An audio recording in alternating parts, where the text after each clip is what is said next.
Kwa nini ndugu yangu huswali? Nataka salamu hizi zimfikie ndugu yangu na ndugu yako, jirani yangu na jirani yako, mwenzangu na mwenzako. Umpelekee salamu, muulize hili swali, limadha la tusalli, kwa nini ndugu yangu huswali? Una dharura gani? Wewe ni mwanamume, alhamdulillah, Mwenyezi Mungu amekuweka mbali na kupata ada ya mwezi kila siku. Una nguvu zako, alhamdulillah, si mgonjwa, alhamdulillah, uko katika amani nchi yako, alhamdulillah, kila kinachohitajika wewe cha kufanya mambo yako kituo Allah amekupa. Falimadha la tusalli, kwa nini husali?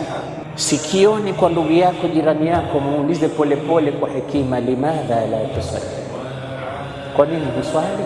Kwa nini huendi msikitini ukaitekeleza ibada ya swala, ukathibitisha upendo wako kwa Allah subhanahu wa ta'ala?